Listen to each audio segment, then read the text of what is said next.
అదే తుఫాన్ వచ్చింది, మరొక ఇంటి మీద పడింది. ఆ ఇల్లు కదిలించబడలేదు, ఆ ఇల్లు పునాది కదిలించబడలేదు, ఆ ఇంటి పెంకులు కదిలించబడలేదు, ఆ ఇంటి గోడలు కదిలించబడలేదు. ఏ విధంగా అయినా కూడా అది కదిలించబడలేదు. అది కదిలించబడకపోవడానికి కారణం ఏమిటంటే అది బండ మీద కట్టబడింది గనక. బండ కదలలేదు, బండ కదలలేదు. బాగా గమనించండి, బండ ఎందుకు కదలలేదు అన్న విషయాన్ని మనం గమనించినట్టయితే, బండ క్రీస్తు. ఎవరు చెప్పండి? ఆ బండ క్రీస్తు. కొరింథీయులకు రాసిన పత్రికలో ఇలా చెప్తాడు, 1 కొరింథీయులకు 10:4 ఈ మాట అంటాడు, ఆ బండ క్రీస్తు. ఏ బండ మీద ఇల్లు కట్టుకోవాలి? క్రీస్తు అనేటువంటి బండ మీద ఇల్లు కట్టుకోవాలి. మరి ఈయన ఏం చేశాడు? బుద్ధి లేనటువంటి ఆయన ఏం చేశాడంట? ఆ మాట చూడండి, ప్రతి వాడు మరియు ఈ నా మాటలు విని వాటి చొప్పున చేయని ప్రతి వాడు ఇసుక మీద తన ఇల్లు కట్టుకొనిన బుద్ధిహీనుని వలె పోలియుండును. ఏ మాటలు వినలేదు? క్రీస్తు మాటలు వినలేదు, వాక్యానుసారంగా జీవించలేదు, వాక్య ప్రకారం నడవలేదు, వాక్యానుసారంగా జీవితం లేదు, వాక్యానుసారంగా కుటుంబాన్ని కట్టుకోలేదు. అంతేకాదు కానీ వాక్యానుసారంగా ఎంత మాత్రం కూడా నడవలా. దేవుడు చెప్పినటువంటి మాటలు ఎంత మాత్రం కూడా వినకుండా అవి ఇలా ఈనేసి ఇలా పక్కకి వెళ్ళిపోతున్నాయి. అందువల్లే ఆ కుటుంబంలో పునాది లేదు. ప్రియులను గమనించండి, ఇల్లు ఇల్లు ఇల్లు. ఏమిటా ఇల్లు? ఇల్లు ఇల్లు ఇల్లు అనుకుంటున్నాం. ఏమిటా ఇల్లు? ఏమిటి ఆ ఇల్లు అనగా కుటుంబము. ఏమిటా ఇల్లు చెప్పండి? కుటుంబము. మనం అనుకుంటున్నటువంటి ఈ పెంకుటిల్లో, లేకపోతే ఈ రేకులిల్లో, లేకపోతే ఈ డాబానో కాదు. గాలివానలో సమస్యలు, ఆర్థికపరమైనటువంటి సమస్యలు, భయంకరమైనటువంటి పెను ప్రమాదాలు, అనారోగ్య సమస్యలు, ఆర్థిక సమస్యలు, అసమానతలు, కలహాలు, క్రోధాలు, భయంకరమైనటువంటి సాతాను మన మీద, కుటుంబం మీద చేసేటువంటి వికృత చేష్టలు, ఇవన్నీ కూడా కుటుంబం మీద ప్రభావం చూపించినప్పుడు అది ఎంత మాత్రం కూడా కదిలించబడినటువంటి కుటుంబంగా ఏర్పాటు చేసుకోవాలి. బుద్ధిమంతుడు ఏం చేశాడు? బండ మీద తన కుటుంబాన్ని నిర్మించుకున్నాడు. ఏ బండ అది? క్రీస్తు అనే బండ. ఏ బండ? సిలువ వేయబడిన బండ, అది కదిలింపబడినటువంటి బండ, స్థిరమైనటువంటి బండ. ఆ బండ మీద తన కుటుంబాన్ని కట్టుకున్నాడు గనక, దేవుని మాటను విన్నాడు గనక, దేవుని మాటను తూచా తప్పకుండా పాటిస్తున్నాడు గనక తన కుటుంబాన్ని చక్కగా పునాదిని ఏం చేశాడు? పునాది. ఎక్కడా పునాది? బాల్యముని అందే నీ సృష్టికర్తను జ్ఞాపకం చేసుకో. బాల్యం అందే తనకి నడవలసినటువంటి ఆ నడవడికను వానికి బాల్యం అందే నేర్పించుము. వాడు పెరిగి పెద్దవాడైన తర్వాత దాని నుంచి తొలగిపోడు అని చెప్పినటువంటి వాక్యాన్ని విన్నాడు. బాల్య దశలోనే కుటుంబాన్ని చక్కగా కట్టుకోవడం ప్రారంభించాడు. దేని మీద? వాక్యం అనేటువంటి బండ మీద, క్రీస్తు అనే బండ మీద దాన్ని కట్టుకున్నాడు కనుక ఆ బండ ఏమైపోయింది? కదిలించబడదు. ఆ బండ మీద కట్టుకున్న ఇల్లు కదిలించబడదు. ఇప్పుడు పునాదులు ఎలా ఉన్నాయి? వాక్యం మీద ఆధారపడ్డాయి. ఎప్పుడైతే కుటుంబంలో వాక్యం లేదో, ఎప్పుడైతే కుటుంబంలో వాక్యం లేదో, ఎప్పుడైతే కుటుంబం వాక్యం మీద ఆధారపడకుండా ఇష్టానుసారంగా జీవిస్తుందో, వాక్యానుసారంగా కాకుండా తమ ఇష్టానుసారంగా వారు జీవిస్తారో, వారు ఏమైపోతారు? కదిలించబడతారు. సాతాను వచ్చి వికృతమైన చేష్టల కుటుంబం మీద చేస్తున్నప్పుడు కదిలించబడతారు. కుటుంబ వ్యవస్థ పతనమైపోతుంది. కుటుంబ వ్యవస్థ చల్లాచెదురైపోతుంది. కుటుంబంలో మొట్టమొదటి స్థానాన్ని ఎవరికి ఇచ్చారు? తండ్రి. అందుకే బుద్ధిమంతుడు. కుటుంబంలో యజమాని సరైనటువంటి పునాది లేకపోతే, సరైనటువంటి నడవడి లేకపోతే, సరైన క్రమం లేకపోతే ఆ కుటుంబము ఏమైపోతుంది? పతనావస్థలోకి వెళ్ళిపోతుంది. క్రీస్తు మీద ఆ బండ, క్రీస్తు మీద ఆ ఇంటిని నిర్మించుకోవాలి. బండ మీద ఆ ఇంటిని నిర్మించుకోవాలి. ఆ యజమాని ఏం చేస్తున్నాడు? కుటుంబంలో ఇష్టానుసారంగా బ్రతుకుతున్నాడు, ఇష్టానుసారంగా జీవిస్తున్నాడు. తన కుటుంబాన్ని ఇష్టానుసారంగా తనకు ఏదో వదిలేసి తన ఇష్టానుసారంగా తను జీవిస్తుంటే ఎలాగ ఆ కుటుంబం స్థిరమైనటువంటి బండ మీద నిలబడుతుంది? తండ్రే తన ఇష్టానుసారంగా బ్రతుకుతుంటే పిల్లలేమైపోవాలి, భార్య ఏమైపోవాలి, కుటుంబ వ్యవస్థ అంతా ఏమైపోవాలి?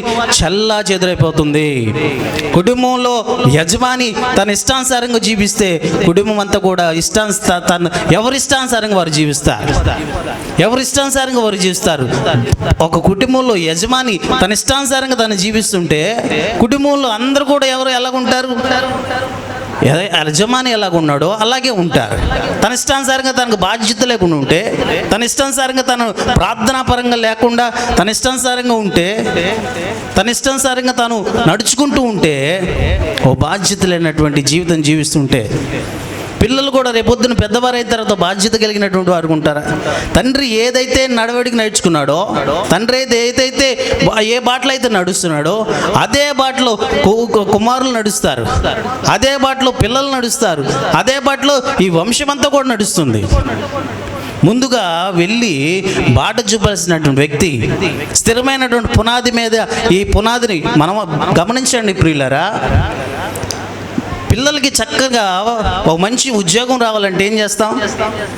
పిల్లలకి భవిష్యత్తు గురించి ఆలోచన చేసే ప్రణాళికలో ఏ ఆలోచన చేస్తాం? మంచి స్కూల్లో వేయాలి, వాడికి ఒక మంచి పునాది కలిగినటువంటి ఒక బేస్ కలిగినటువంటి ఆ స్కూల్లో వేస్తే వాడికి చిన్ననాటి నుంచే మంచిగా ఆ బేస్మెంట్స్ అన్నీ వస్తే చక్కగా వాడు ఏమవుతాడు? పెద్ద స్టడీస్కి వెళ్ళినప్పుడు వాడికి అవి చాలా ఉపయోగపడతాయని చెప్పి వాళ్ళు ఏం చేస్తారు? చిన్ననాటి నుంచే, బాల్యదశ నుంచే వారు చక్కగా ఏం చేస్తారు? మంచి స్కూల్లో వేస్తారు. మరి పిల్లల గురించి వారి యొక్క భవిష్యత్తు గురించి, ఒక స్కూల్ గురించి ఆలోచిస్తున్నావే, వారి ఆధ్యాత్మిక స్థితి గురించి, వారికి నడవడి గురించి ఎలా ఆలోచన చేస్తావు? ప్రియులు గమనించండి, స్కూల్స్లో ఏం చెప్తారు? స్కూల్స్లో పాఠాలు మాత్రమే చెప్తారు, స్కూల్స్లో విద్య మాత్రమే చెప్తారు, స్కూల్స్లో బోధన మాత్రమే చేస్తారు. కానీ సంస్కారము, నడవడిక ఇవన్నీ కూడా నేర్పించాలంటే అది కుటుంబంలో తండ్రి తల్లి వీరిద్దరి మధ్యే, వీరిద్దరే పిల్లలకి నేర్పించాలి. సంస్కారం ఎవరు నేర్పించాలి? తల్లిదండ్రులు నేర్పించాలి.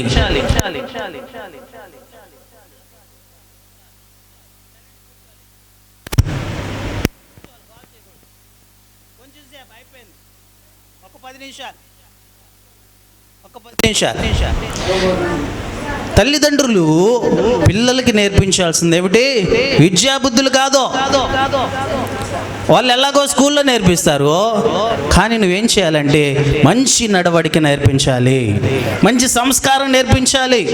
ఆ సంస్కారం నేర్పించినప్పుడు వాడు పెరిగి పెద్దవాడైనప్పుడు పలానా అబ్బాయి మంచివాడురా, పలానా అబ్బాయి చాలా పద్ధతి గలవాడని ఎక్కడ వస్తుందంటే ఒక పెద్ద ఉద్యోగం చేసినందువల్ల రాదు, లక్షల డబ్బు సంపాదిస్తున్నందువల్ల రాదు, గొప్పగా బ్రతికినందువల్ల రాదు. కానీ వాని పద్ధతి, వాని క్రమశిక్షణ, పెద్దల పట్ల వినయము, ఇవన్నీ కూడా చూసి ఎవరిని మెచ్చుకుంటారు? గురువుని మెచ్చుకుంటారా? గురువుని మెచ్చుకారు, తల్లిదండ్రులను మెచ్చుకుంటారు. ఈ పునాది ఎక్కడ వేయాలంటే, ఈ పునాది ఎక్కడ వస్తుందంటే క్రీస్తు అనే పునాది మీద నీకు పిల్లల్ని పెంచినప్పుడు, క్రీస్తు అనే పునాది మీద బిడ్డలను పెంచినప్పుడు ఆ తండ్రి చక్కని కుటుంబాన్ని ఆ బండ మీద, క్రీస్తు అనే బండ మీద నిర్మించుకున్నప్పుడు వారి జీవితాలు చాలా ఆశీర్వాదంగా మార్చబడతాయి. ఇష్టానుసారంగా కుటుంబాన్ని కట్టుకొని ఏదో పెళ్లి చేసుకోవాలి కదా అన్న పెళ్లి చేసుకున్నాడు, ఏదో వయసు వచ్చింది కదా అని పెళ్లి చేసుకొని, ఏదో బ్రతకాలి కదా అన్నట్టు బ్రతుకుతూ, ఏదో జీవితం అలా గడుపుతూ ఉంటే ఏదో బ్రతుకుతున్నాం కదా అన్నట్టుగా బ్రతకటమే. ఏదో పిల్లలు పుట్టారు అంతే. ఒక సమాజంలో ఒక బాధ్యత గల కుటుంబంగా ఉండాలి, సమాజంలో బాధ్యత గల పిల్లలుగా వారిని పెంచాలి, సమాజంలో ఒక మంచి పౌరులుగా వారు ఉండాలి. సమాజానికి మంచి చేయకపోయినా పర్లేదు, కానీ హాని చేసేటువంటి వారిగా వారిని పెంచకూడదు. ఒక ద్రోహులుగానో, దొంగలుగానో, నరహంతకులుగానో, వ్యభిచారులుగానో, గుండాలుగానో, మరొకరుగానో తయారు చేయకూడదు. వారు అలా తయారు అవ్వడానికి గల కారణము బెత్తము వాడకపోవడం వల్ల. బెత్తము వాడిన కుమారుడు తండ్రికి విరోధి. తండ్రికి విరోధి అయిన వాడు సమాజానికి కూడా విరోధి. తండ్రికి ఎదురు తిరిగిన వాడు సమాజానికి ఎదురు తిరుగుతాడు. సమాజానికి ఎదురు తిరిగిన వాడు ఇంకేముంటుంది చెప్పండి? వాడుక బాధ్యత గల పౌరుడు కాదు, దేశద్రోహిగా మార్చబడతాడు. సమాజాన్ని విచ్చలవిడిగా వాడు నాశనం చేసేస్తాడు. వాడి ప్రభావం అనేక మంది మీద పడుతుంది. ఒక వ్యవస్థని నాశనం చేస్తాడు. దానివల్ల వ్యవస్థ మొత్తం నాశనం అయిపోతుంది. కేవలం ఎవరి వల్ల? ఒక బుద్ధి లేని తండ్రి వల్ల, ఓ బాధ్యత లేని తండ్రి వల్ల. గాలి వచ్చింది, తుఫాను వచ్చింది, ఆ ఇంటి మీద కొట్టింది. కష్టం వచ్చిందని, నష్టం వచ్చిందని ఆ దేవుని వదిలేస్తారు. బాధ వచ్చిందని, బాధ వచ్చింది, అవసరము డబ్బు, ఆర్థిక పరిస్థితులు వెంటాడుతున్నాయి, అవసరం డబ్బు. కష్టపడి పని చేయాల్సిన వాడు పాడు పనికి, పాపిష్టి పనికి, ఈజీగా డబ్బులు రావాలి, ఈజీగా ధనాన్ని సంపాదించాలి, త్వరగా ఈ సమస్యల నుంచి మేము గట్టును పడాలని చెయ్యరాని తప్పు స్టార్ట్ చేస్తాడు. చేయకూడనటువంటి పనులను ప్రారంభిస్తాడు. ఏదో ఒక చిన్న తప్పు చేశానండి అంటాడు. ఆ చిన్న తప్పు, ఇంకో తప్పు, ఆ తప్పు, ఇంకా తప్పు, ఆ తప్పు మీద తప్పు చేస్తూ పెద్ద తప్పు. ఇలా తప్పుల మీద తప్పులు చేస్తూ ఏదో సమాజాన్ని ఉద్ధరిస్తున్నట్టుగా బ్రతుకుతూ ఉంటారు. ఒకానొక టైంలో పతనానికి దారి తీయాల్సి వస్తుంది. కుటుంబం మొత్తం కూడా నాశనం అయిపోతుంది, విచ్చలవిడిగా అయిపోతుంది. బాధ్యత లేనటువంటి తండ్రి వల్ల ఆ కుటుంబం నాశనం అయిపోతుంది. బాధ్యత గల తండ్రి వల్ల ఆ కుటుంబం ఆశీర్వదింపబడుతుంది. ఒక కుటుంబం నాశనం అవ్వాలన్నా, ఒక కుటుంబం పతనం అయిపోవాలన్నా ఆ ఇంట్లో పెద్దవాళ్ళనే, ఆ ఇంట్లో తండ్రి వల్లే. ఆ కుటుంబంలో బాగుపడాలన్నా ఆ తండ్రి వల్లే. ఆ కుటుంబం నాశనం అయిపోవాలన్నా ఆ తండ్రి వల్లే. పిల్లలు గమనించండి, ఎవరిని చూసి పెరుగుతున్నారు పిల్లలు? ఎవరిని చూసి నడుస్తున్నారు పిల్లలు? ఎవరిని బట్టి మాట్లాడుతున్నారు? ఎవరిని బట్టి ప్రవర్తిస్తున్నారు? ఎవరిని బట్టి ఉచ్చరిస్తున్నారు? ఓ ఎంటర్గా అయిందంట, ఓ హాస్పిటల్కి వెళ్ళిందంట. అది హాస్పిటల్కి వెళ్ళి, బాబు డాక్టర్ గారు, మా అబ్బాయి ఇట్లా నడుస్తున్నాడండి, ఒకసారి చూడండి, ఇటు తిరుగుతున్నాడు చూడండి, మా అబ్బాయికి నడక సరిలేదు అని చెప్పి డాక్టర్ గారి దగ్గరికి వెళ్ళిందంట. అరే బాబు ఇటు రారని చెప్పేసి వాడిని పిలిచారంట. ఎండ్రకాయ కొడుకుని పిలిస్తే వాడు చక్కగా వచ్చి ఆడు నిలబడ్డాడు. అరే ఒకసారి నడవరా అంటే వాడు ఇటు తిరుగుతున్నాడంట. అరే ఏంద్రా ఇటు తిరుగుతున్నావు అన్నారు. ఆలోచన మళ్ళీ నడవరా అన్నారు. వాడు అట్ట తిరుగుతున్నాడు. అంటే ఎట్లా తిరుగుతున్నాడు? వాడు ఒక పక్కకు నడుస్తున్నాడు. స్ట్రైట్గా నడవాలి. ఎవరికైనా కాళ్ళు ఎలా ఉంటాయి చెప్పండి? ముందుకు కాళ్ళు ఉంటాయి. ఈడేమో పక్కకు నడుస్తున్నాడు. అర్థం కాల డాక్టర్ గారికి. ఒకసారి వాళ్ళ నాన్న చూశాడు. ఎవరు డాక్టర్ దగ్గరతో మాట్లాడుకొచ్చాడు వాళ్ళ నాన్న చూసి, బాబు ఒకసారి నువ్వు నడువు అని చెప్పేసి వాళ్ళ నాన్నతో చెప్తే వాళ్ళ నాన్న సరేనండి అని చెప్పి వాళ్ళ నాన్న అక్కడికి వచ్చి నుంచున్నాడు. నడువు ఒకసారి. వాళ్ళ నాన్న కూడా ఇటు తిరుగుతున్నాడు. తిరుగుతున్నాడు పక్కకి. మళ్ళీ నడువు అన్నాడు. మళ్ళీ నడిచాడు. బాబు నువ్వు ఎలా నడుస్తున్నావు? అలాగే నీ కొడుకు నడుస్తున్నాడు. వాడేం వింతగా నడవట్లా, వాడేం నుంచి పైనుంచి ఊడిపడలా, వాడు నీ కడుపు నుంచి పుట్టినోడే. నువ్వు ఎలా ప్రవర్తిస్తావో, ఎలా నడుస్తావో, ఎలా మాట్లాడతావో, ఎలాగుంటావో యాజ్ ఈజ్ వాడు నిన్ను దించిపెట్టాడు అంతే. పిల్లలు ఎక్కడి నుంచి వస్తాయి ఆ జీన్స్ అన్నీ కూడా? ఎక్కడి నుంచి వస్తాయి ఆ నడవడికి అంతా కూడా? బుద్ధి కలిగిన తండ్రి నుంచి. బుద్ధి లేని తండ్రి నుంచి. బుద్ధి కలిగిన తండ్రి ఎలా జీవిస్తాడో అలాగే ఆ పిల్లలు కూడా నడుచుకుంటారు. బుద్ధి లేని తండ్రి ఎలా నడుచుకుంటాడో, ఎలా ఉంటాడో అలాగే ఆ బుద్ధి లేనటువంటి పిల్లలు కూడా నడుచుకుంటారు. తండ్రి దేని మీద అయితే బేస్ని ఏర్పాటు చేస్తాడో, కుటుంబ వ్యవస్థని ఏ బేస్ మీద అయితే కడతాడో అదే బేస్ మీద ఆ వంశం కూడా వస్తుంది. ఆ కుటుంబంలో అందరూ దొంగలేనండి. ఆ కుటుంబంలో అందరూ పాడు పని చేసేవాళ్ళేనండి. ఆ కుటుంబంలో అందరూ కూడా భయంకరులండి. ఆ కుటుంబంతో పెట్టుకోకూడదండి. ఆ కుటుంబం నోట్లో నోరే పెట్టకూడదండి. ఎందుకని ఈ మాటలు? ఆ కుటుంబం చాలా మంచిదండి. ఆ కుటుంబం ఆ ఊర్లోనే చాలా పేరుగాంచిందండి. చాలా దయాహృదయం కలిగినదండి. ఇలాంటి మాటలు వినలేదా ఇప్పుడు? ఎక్కడి నుంచి వచ్చింది ఈ జీన్స్ అన్ని కూడా? ఎక్కడి నుంచి వచ్చాయి? బుద్ధి కలిగిన తండ్రి, బుద్ధి లేనటువంటి తండ్రి. ప్రియులు గమనించండి, మరేం జరుగుతుంది? బుద్ధి కలిగినటువంటి తండ్రి ఏం చేస్తాడంటే క్రీస్తు మాటలు వింటాడు. క్రీస్తు మాటలు వింటాడు, వాటి చొప్పున నడుచుకుంటాడు, వాక్యానుసారంగా జీవిస్తాడు, వాక్య ప్రకారం నడుచుకుంటాడు. కుమారులు బెత్తం వాడతాడు, మంచి నడవడికని నేర్పిస్తాడు, వాక్యానుసారంగా జీవిస్తాడు, వాక్యానుసారంగా కుటుంబాన్ని ముందుకు నడిపిస్తాడు. ఆ మాటలు వినక, ఏ మాటలు? ఆ మాట చూడండి, చక్కని మాట చూడండి, ఏమంటాడు చూడండి.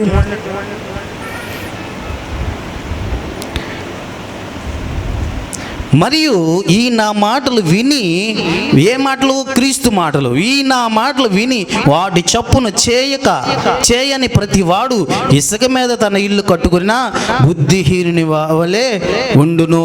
వాన కురిసెను, వరదలు వచ్చును, గాలి విసిరి ఆ ఇంటి మీద కొట్టును, అది కూలబడెను. ఏం చేసిందంటే అది కూలబడిపోయింది. ఒక సమస్య వచ్చినప్పుడు, ఒక బాధ వచ్చినప్పుడు దాన్ని జయించగలిగినటువంటి శక్తి, దాన్ని జయించగలిగినటువంటి వాక్యము ఆ కుటుంబం లేదు. పిరిగి ఆత్మ కుటుంబం మీదకు ఉంది. ఇంద్రియ నిగ్రహాలు గల ఆత్మను దేవుడు మీకు ఇచ్చాడు అని వాక్యం సెలవిస్తుంది. ఏ కుటుంబమేమో వాక్యానుసారంగా జీవించకపోవడం వల్ల ఒక సమస్య వస్తే విలవిల్లాడిపోతుంటారు, ఒక సమస్య వస్తే బాధపడిపోతుంటారు. ఎన్ని సమస్యలు రాలేదు ఆ కుటుంబం మీదకి? యోబు కుటుంబం మీదకి ఎన్ని సమస్యలు రాలేదు, ఎన్ని బాధలు రాలేదు, ఎన్ని ఇబ్బందులు రాలేదు. అరే, ఉన్న పల్లంగా కుమారులందరూ కూడా అలా చచ్చిపోయారే. ఉన్న పల్లంగా మొత్తము ఊడి ఆ పెంకులు కింద పడిపోయాయి, ఆ స్లాబ్ ఊడి కింద పడిపోయింది, ఆ గుడారం మొత్తం కూడా కూలిపోయి పిల్లలు చనిపోయారు. ఆ కన్న తండ్రి ఎలా ఉంటుంది చెప్పండి? పరిస్థితి ఎలా ఉంటుందో ఆలోచించండి. ఆస్తి అంతా కూడా పోయింది. ఉన్న పల్లంగా జంతువులన్నీ చనిపోయాయి, ఒంటెలు చనిపోయాయి, తనకున్నటువంటి గాడిదలు చనిపోయాయి, అనేకమైన విస్తారమైనటువంటి పంట పొలాలు నాశనం అయిపోయాయి, సమస్తాన్ని పోగొట్టుకున్నాడు. ఆఖరికి పచ్చి కురుపులతో నిండి ఉన్నాడు. మరేం జరిగింది ఆలోచించండి.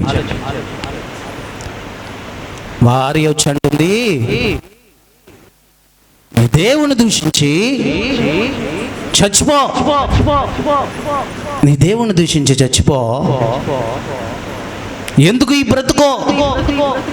ఆస్తి పోయింది, అంతస్తు పోయింది, డబ్బు పోయింది, కుమారులు పోయారు, ఐశ్వర్యం పోయింది, ఇంకెందుకో? ఆఖరికి నువ్వు ఎలా తయారవంటే నీకు వికృత రూపంగా వచ్చేసింది. అరికాలు మొదలుకొని నడినెత్తి వరకు అన్ని పచ్చి కురుపులు, చిల్ల పెంకులు తీసుకొని గీక్కుంటూ ఉన్నాడు. ఆ భార్యతో ఏం చెప్పాడు తెలుసా?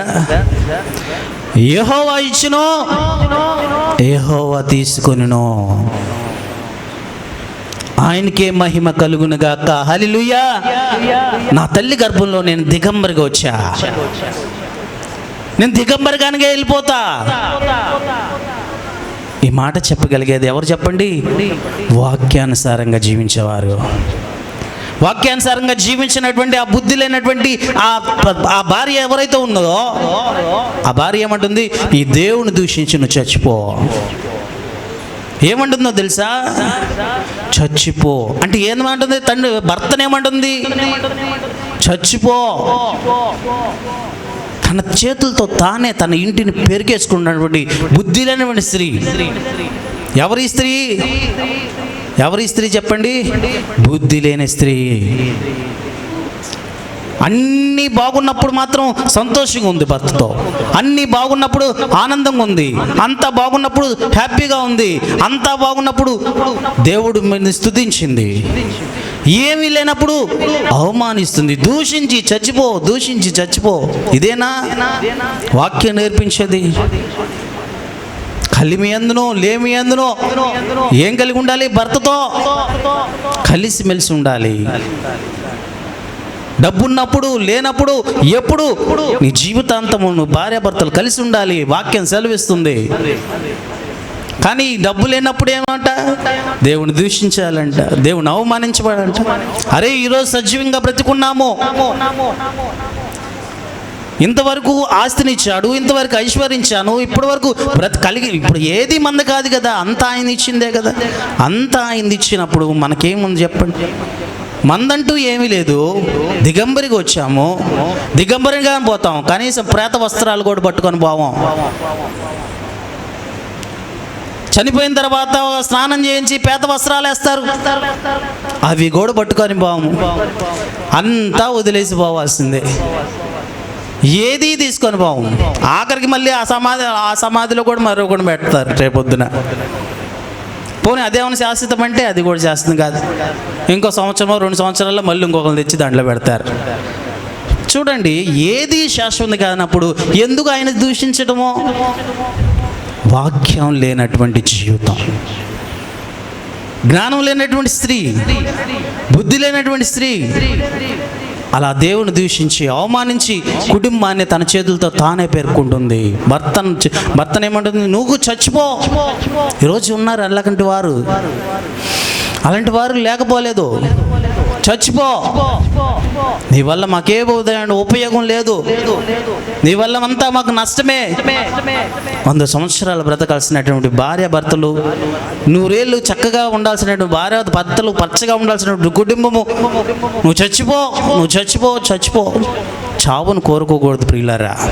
ఒకవేళ కోపమే వచ్చింది అనుకో, ఒకవేళ కోపమే వచ్చింది అనుకో, ఏం చేయాలి? కోపపడి పాపము చేయకుడి. వాక్యం చెప్తుంది ఏంటి? కోపపడండి, పర్లేదు, పాపము చేయొద్దు. పిల్లల్ని అంత అదే విధంగా అదే ఎన్ని నోములు నోసాడు, ఎన్ని గుడులు తిరిగాడు, తిరగని చోటు లేదు, తిరగని ప్రాంతం లేదు, తిరగని యొక్క ప్రదేశం లేదు. ఎంత కన్నీరు గార్చావు, ఎంత ఏడ్చావు, పిల్లలు పుట్టారు, ఇంత చేస్తేనో పిల్లలు పుట్టారు. వాడిని ఏమంటారు? ఏదైనా చిందమంటారు, వీడెందుకు పుట్టాడో నాకు. చచ్చిపో. పిల్లల్ని అదే మాట, భర్తను అదే మాట, ఏ పడితే వాళ్ళని అదే మాట. జాగ్రత్త, నీ నోటికి కళ్ళెం వేసుకో. ఆ నోరు చాలా, ఆ నాలుక చాలా చాలా ఘోరమైనది. అది వేదంటే అది జరుగుతుంది. ఈ నాలుకకి దేవుడు ఏం చేశాడు తెలుసా? పవర్స్ ఇచ్చాడు. ఎక్కడి నుంచి ఇచ్చాడు? దేవుని యొక్క జీవాన్ని నీలో ఊదాడు కనుక, నీలో ఆయన జీవం ఉంది కనుక, ఆ జీవం కలిగిన దేవుడు నీలో పనిచేస్తాడు కనుక నువ్వు ఏది అంటే అది అంటే జరుగుతుంది. జాగ్రత్త.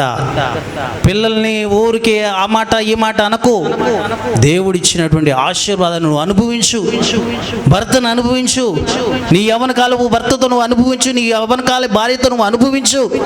వాక్యం సెలవిస్తుంది. వాక్యానుసారంగా జీవించేటువంటి వారిగా మనం ఉండాలి. ఇంకేం చేస్తుంది చెప్పండి? ఆ మాట చూడండి, సామెతలు 14:1, జ్ఞానవంతురాలు తన ఇల్లును కట్టును, మూఢురాలు తన చేతులతో తన ఇల్లు ఓడబెరుకును. సామెతలు 14వ అధ్యాయము 1వ వచనంలో ఏమాట ఉంటుంది? మనం ముందే చదివాం. బుద్ధి కలిగిన వాడు బండ మీద ఇల్లు కట్టుకుంటాడు. బుద్ధి లేనటువంటి వాడు ఇసుక మీద ఇల్లు కట్టుకుంటాడు. ఇక్కడేమో జ్ఞానం కలిగిన స్త్రీ ఏం చేస్తుందంట, తన ఇల్లు అక్కడే ఇల్లు కడుతున్నాడు, ఇక్కడ ఇల్లు కడుతున్నాడు. ఇద్దరు ఇల్లులు కడుతున్నారు. ఎవరు? భర్త ఇల్లు కట్టాడు, అట్లాగే భార్య ఇల్లు కట్టుతుంది. ఇల్లు అనగా కుటుంబము. ఇల్లు అంటే ఏమిటి? కుటుంబము. జ్ఞానం గల స్త్రీ తన ఇల్లును కట్టును, 3 రాళ్ళు తన చేతులతో తానే ఓడబెరుకును. అదిగో ఆ యోబు భార్య ఉందే, ఆ దేవుని దూషించి చనిపోందే, అలాగా తన చేతులతో తానే ఓడబెరుక్కోవడం అన్నమాట. ప్రియులారు గమనించండి, మన చేతుకున్నటువంటి 5 వేళ్ళు ఏదైతే ఉన్నాయో, ఈ 5 వేళ్ళు కూడా అన్ని ఒకే సైజులో ఉండవు. అన్ని ఒకే సైజులో ఉండవు. దేని సామర్థ్యం దానికి ఉంటుంది. ఈ ఏళ్ళు చేయాల్సిన పని ఈ ఏళ్ళు చేస్తుంది, ఈ ఏళ్ళు చేయాల్సిన పని ఈ ఏళ్ళు చేస్తుంది. ప్రతి ఏళ్ళకి ఒక స్పెషల్ ఉంటుంది. ఏ ఏళ్ళు కూడా దేంతో పొంతన ఉండదు. కానీ అన్నీ కలిస్తేనే ఏమవుతుంది? ఆ వస్తువు పట్టుకోవాలన్నా, ఏదన్నా పని చేయాలన్నా, ఏదన్నా చేయాలన్నా కూడా 5 ఏళ్ళు కలవాలి. ఈ కుటుంబాన్ని కూడా ఏం చేయాలంటే 5 ఏళ్ళు కుటుంబంలో భర్త, భార్య, పిల్లలు అందరూ కలిసి పని చేస్తేనే ఆ కుటుంబాన్ని చక్కగా నిర్మించుకోగలుగుతాం. ఆ తల్లి ఏం చేయాలంటే కుటుంబాన్ని చక్కగా ఇటుక పేర్చుకొని కట్టుకుంటున్నట్టుగా కుటుంబంలో ప్రతి ఒక్కరిని కలుపుకుంటూ వారందరూ కూడా చక్కగా కట్టుకోవాలి. ఓడబెరకడం అంటే ఏళ్ళు ఓడబెరికేసామనుకో, చెప్పండి, బొటనేళ్ళు ఓడబెరికేసామనుకోండి, ఏమన్నా ఈ 4 ఏళ్ళతో పని అయిద్దా? ఈ ఏళ్ళన్నీ పోతే పోయాడులే.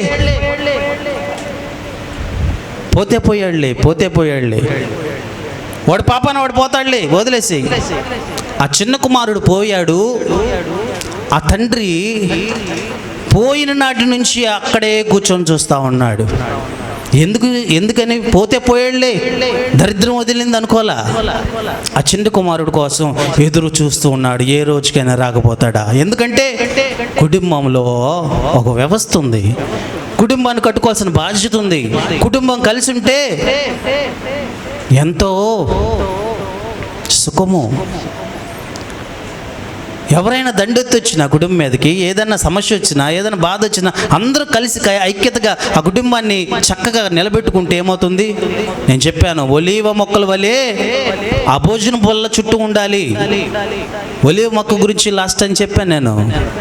ఒలీవ మొక్క ఏం చేస్తుందంటే తనకు చావు లేదు.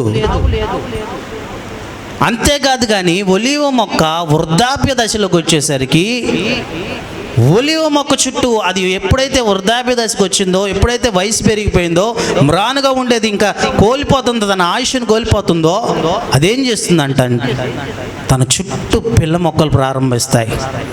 తన చుట్టూ పిల్ల మొక్కలు మొలుస్తాయి. ఆ పిల్ల మొక్కలు మొలిచి ఆ తల్లి కట్టడానికి సపోర్ట్ ఇస్తాయి.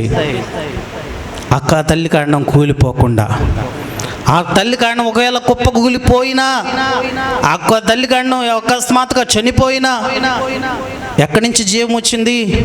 పిల్ల మొక్కల్లో నుంచి జీవం వచ్చి ఆ పిల్ల మొక్కలంట తల్లి కాండానికి పోషణ ఇస్తూ ఉంటాయంట. ఎక్కడైనా విన్నారు ఈ మాట? పిల్ల మొక్కలు తల్లి కాండానికి పోషణ ఇస్తాయా? తల్లి కాండం నుంచి ఇంకా పిల్ల మొక్కలకి పోషణ అందుతూ ఉంటుంది కదా. ఆ తల్లి కాండం చనిపోతుంది. మన తెలిసినటువంటి ప్రతి చెట్టు ఇదే పరిస్థితి. ప్రతి చెట్టు ఇదే. తల్లి కాండం చనిపోతున్నప్పుడు పిల్ల కాండాలు పెరుగుతూ ఉంటాయి. ఆ తల్లి కాండ జీవం అంతా కూడా పిల్ల మొక్కలు తీసుకుంటారు. అందుకే ఏం చేస్తారంటే పిల్ల మొక్కలు తీసేస్తూ ఉంటారు. అరటి చెట్టు కానీ, మరొక చెట్టు కానీ పిల్ల మొక్కలను కట్ చేస్తూ ఉంటారు. కానీ ఈ అంజూరపు చెట్టు ఏదైతే ఉందో, ఈ ఒలీవ చెట్టు ఏదైతే ఉందో, ఈ ఒలీవ చెట్టు ఏం చేస్తుందంట? పిల్ల మొక్కలు తల్లికి ఆయుష్ను పోస్తూ ఉంటాయంట, తల్లికి ఆహారాన్ని ఇస్తూ ఉంటాయంట, తల్లికి జీవాన్ని ఇస్తూ ఉంటాయంట, తల్లి కాండం పడిపోకుండా ప్రొటెక్ట్ చేస్తూ ఉంటాయంట. ఆ వేళ్లలో బలాన్ని సమకూరుస్తూ ఉంటాయంట. హల్లెలూయా. అలా కుటుంబంలో ప్రతి పిల్లవాడు, ప్రతి పిల్లవాడు తండ్రికి సపోర్ట్గా నిలబడేటువంటి వాడుగా ఎదగాలి. ప్రతి కుటుంబంలో ఆ ప్రతి పిల్లవాడు తండ్రికి ఆసరాగా ఉండాలి. అంతేకాదు కానీ ఆయుష్ను అందించేవాడుగా ఉండాలి. అలాగా కుటుంబాన్ని కట్టుకోవాలి. తమ చేతులతో తామే తమ ఇళ్ళను పేర్కొనేటువంటి వారికి ఉండకూడదు. ఆ భార్య అంటుంది, ఆ భర్త తాగొస్తేనే పర్లేదండి, మమ్మల్ని ఏమి అనండి, తాగొస్తే హాయిగా పనుకుంటాడండి, మా జోలికి రాడండి. ప్రియులను గమనించండి, తాగొచ్చి వాడు అలా తయారయ్యి అలా పనుకున్నాడంటే మరి నీ కొడుకు ఏం పరిస్థితి అండి? ఎవరిని చూసి పెరగాలి? ఆడు పక్కింటోని చూసి పెరగాల? ఎవరిని చూసి పెరుగుతాడు? ఆడు ఇంట్లో ఎవరైతే క్రమశిక్షణలో ఉండాల్సిన వ్యక్తి, క్రమంలో ఉండాల్సిన వ్యక్తి, ఎలాగైతే పద్ధతిలో ఉండాల్సిన వ్యక్తి వాడు తాగి పనుకుంటే ఎలాగా? మరి ఎవరిని చూసి నేర్చుకుంటారు? వాడేం పర్లేదండి, వాడు హాయిగా పనుకుంటాడు. రేపొద్దు నా కొడుకు కూడా ఏం చేస్తాడు? తాగిచ్చి పనుకుంటాడు. వాడు ఇష్టానుసారంగా వాడు జీవిస్తుంటాడు. నిన్నేమి అనడు. ఓ బాధ్యత కలిగే తండ్రిగా వాడు లేకపోగా నీ కొడుకు కూడా అలాగే తయారవుతాడు. ఏం చేయాలి? ఓ బాధ్యత గల భార్యగా, ఓ బాధ్యత గల తల్లిగా ఆ తండ్రిని, ఆ భర్తని ఏం చేయాలి? ఓ క్రమశిక్షణలో పెట్టుకోవడం నేర్చుకోవాలి. వాక్యం సామెతలు 31 కనుక మనం అంతా చూస్తే ఆ జ్ఞానం కలిగి స్త్రీ చేసేటువంటి అద్భుతమైనటువంటి కార్యాలు మనం చూడొచ్చు. అద్భుతమైనటువంటి కార్యాలు. ఆ మాటలు చూద్దాం. మాటలు చూసి నేను ముగిస్తాను వాక్యాన్ని. ఆ మాటలు చూద్దాం. చూడండి, సామెతల గ్రంథము, సామెతల పుస్తకం చూడండి, 31వ అధ్యాయము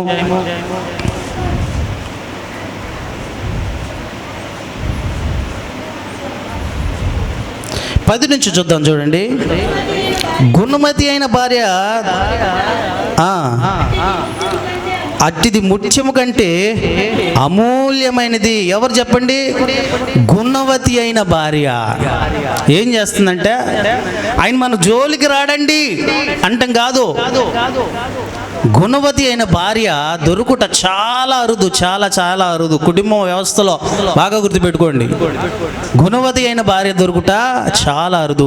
అది ముత్యము కంటే అమూల్యమైనది. ముత్యాలు దొరికితే మనం ఎంత సంతోషపడతాం, ఎంత ఆనందపడతాం. దానికంటే కూడా అమూల్యమైనది. ఏం చేస్తుంది చూడండి, ఆమె పెనిమిటి ఆమె యందు నమ్మిక ఉంచును, అతని లాభ ప్రాప్తికి వెలితి కలగదు.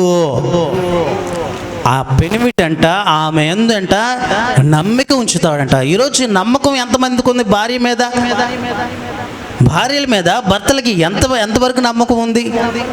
ఎంతవరకు నమ్మకం ఉంది? ఈరోజు నమ్మకం లేకపోబట్టే అనుమానాలు పెనుభూతాలై కుటుంబ వ్యవస్థ విచ్ఛిన్నం కావడానికి కారణం ఇదే. భార్యను నమ్మకపోవటం, భర్తను నమ్మకపోవటం, నమ్మకం లేకపోవటం. కారణం ఏమిటి? వాక్యానుసారంగా జీవించకపోవడం వల్ల, ఆ భర్త వాక్యానుసారంగా జీవించకపోవడం వల్ల, ఆ భార్య వాక్యానుసారంగా జీవించకపోవడం వల్ల, నమ్మిక లేకపోవడం వల్ల కుటుంబ వ్యవస్థలో విచ్ఛిన్నం రావడానికి మొట్టమొదటి కారణము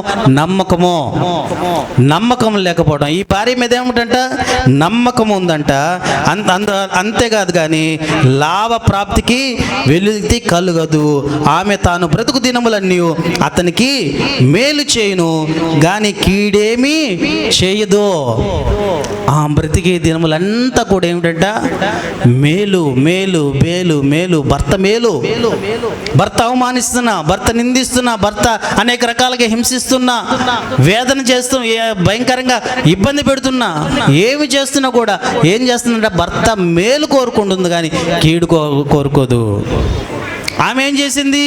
యోబు భార్య కీడు కోరుకుంటుంది, చచ్చిపో అంటుంది. మేలు కోరుకునే భార్యగా ఉండాలి. కుటుంబంలో భర్త చనిపోతే ఆ కుటుంబ పరిస్థితి భయంకరంగా ఉంటుంది. ఆ పరిస్థితి అంతా దారుణంగా ఉంటుంది. ఆ యొక్క సమాజంలో ఆ కుటుంబానికి ఒక విలువ అనేది లేకుండా చేస్తారు సమాజం. అలాంటి భర్తని చచ్చిపో అంటే, కుటుంబంలో పేరు రావాలంటే భర్త వల్లనే, పేరు నాశనం అవ్వాలన్న భర్త వల్లనే. ఆ కుటుంబం పతనం అయిపోవాలంటే భార్య వల్లనే, ఆ కుటుంబం కట్టబడాలంటే భార్య వల్లే. కనుక మేలు కోరుకునే భార్యగా ఉండాలి కానీ కీడు కోరుకునే భార్యగా ఎంత మాత్రం కూడా ఉండకూడదు. ఇంకేమని చెప్తున్నాడు చూడండి వాక్యానుసారంగా, ఆమె తన బ్రతుకు దినములన్నీ అతనికి మేలు చేయును కానీ కీడేమీ చేయదు. ఆమె గొర్రె బొచ్చును అవిస్నారను వెదుకును, తన చేతులారా వాటితో పని చేయను.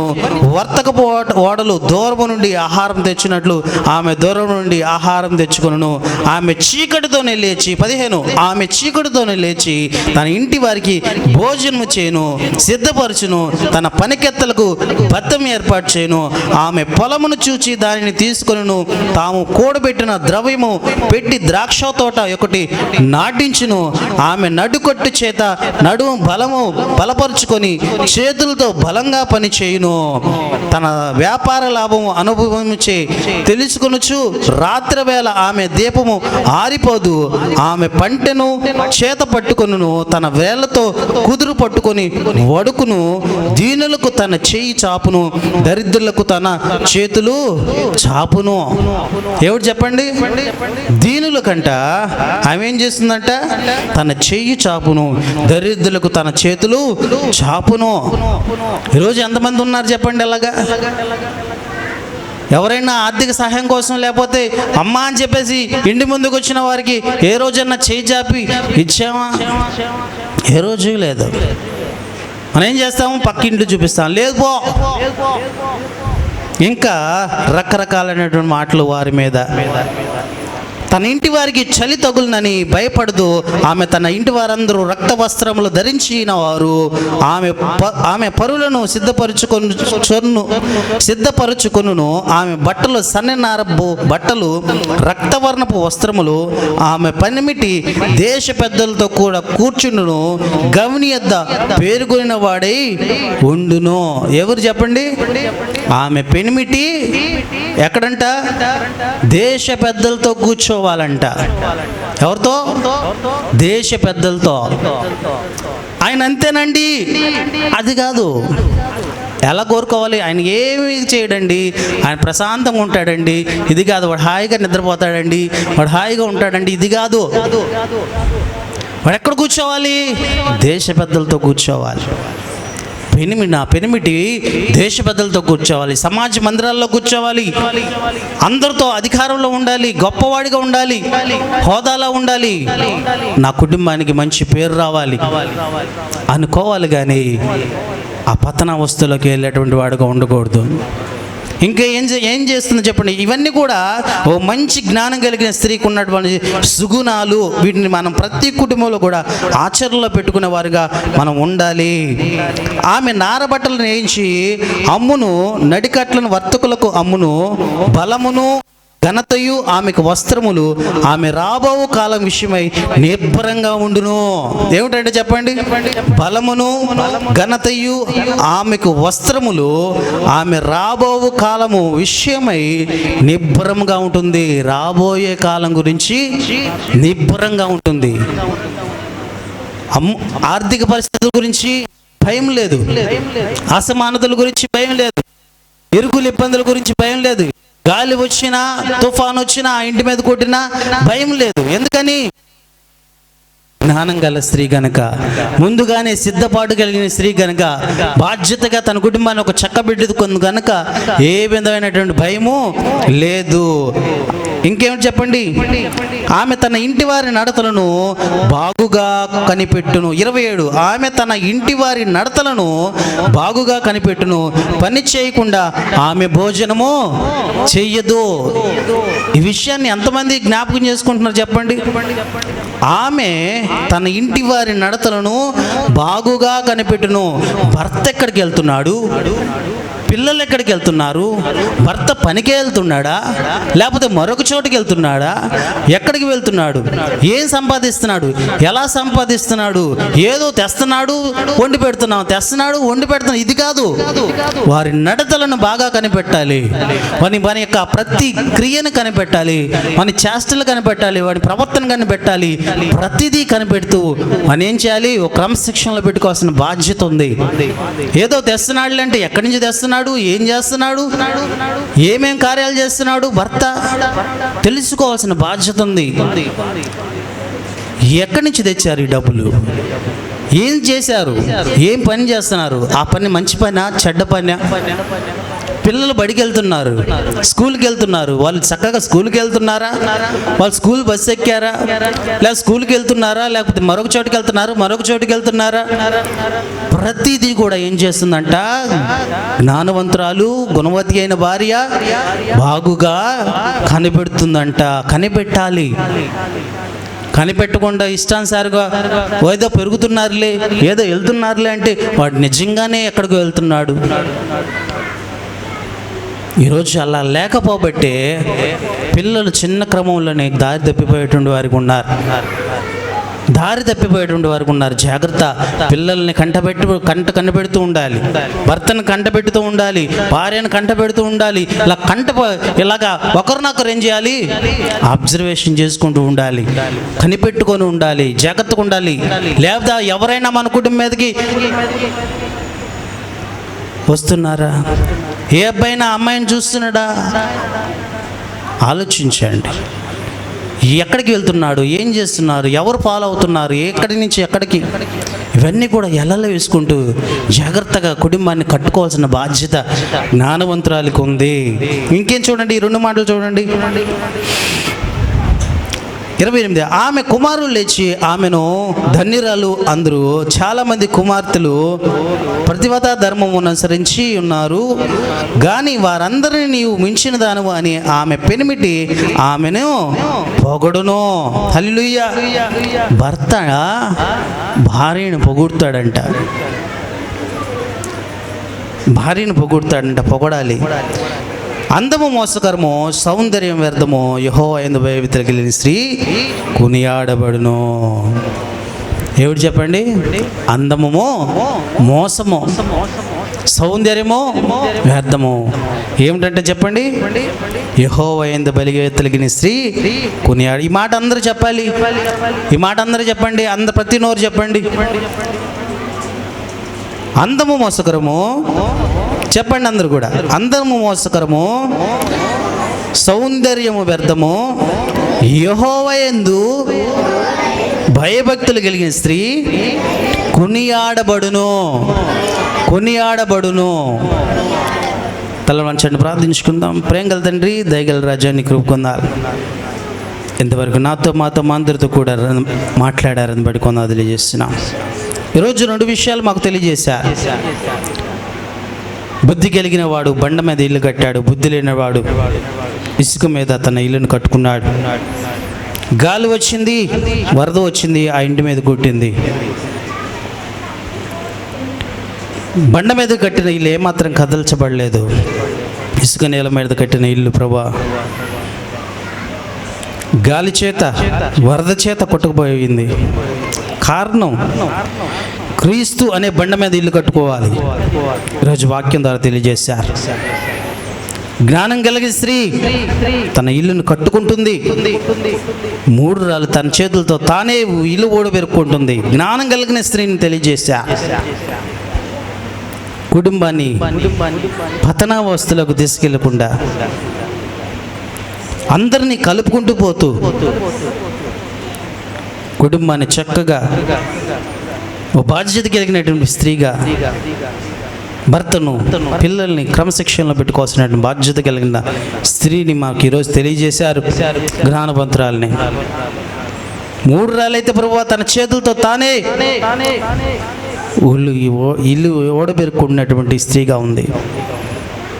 ఈరోజు మాకు తెలియజేశారు. అని బట్టి కొనాదులు చేసిన వాక్యంతో మాట్లాడారు. వాక్యానుసారంగా జీవించేటువంటి కృపను తెచ్చండి, వాక్యానుసారంగా నడిచేటువంటి కృపను తెచ్చామని సమస్తమును నీ ఆధ్వర్యంలో జరిగించి నాతో మాతో అందరితో కూడా మాట్లాడేందుకు వందనాలు చేస్తూ విన్న వాక్యం ఎంత మాత్రం కూడా చెవిని పెట్టక తమ హృదయాలు భద్రపరుచుకునేటువంటి వారిగా ఉండుటకు వాక్యానుసారంగా జీవించేటువంటి కృపను తెచ్చమని, బండ మీద ఇల్లు కట్టుకునేటువంటి కృపను తెచ్చామని, జ్ఞానం కలిగి స్త్రీగా, ప్రతి స్త్రీ జ్ఞానం కలిగిన స్త్రీగా, గుణవతి అయిన భార్యగా తమ కుటుంబాల్లో తండ్రి చక్కని బాధ్యతలను తాము నెరవేర్చుకునేటువంటి వారిగా ఉండుటకు కృపను తెచ్చామని ఈరోజు నాతో మాతో మా అందరితో కూడా మాట్లాడినందుకు వందనాలు తెలియజేస్తూ యేసయ్య నామమున వందనాలు తెలియజేస్తున్నాం తండ్రి.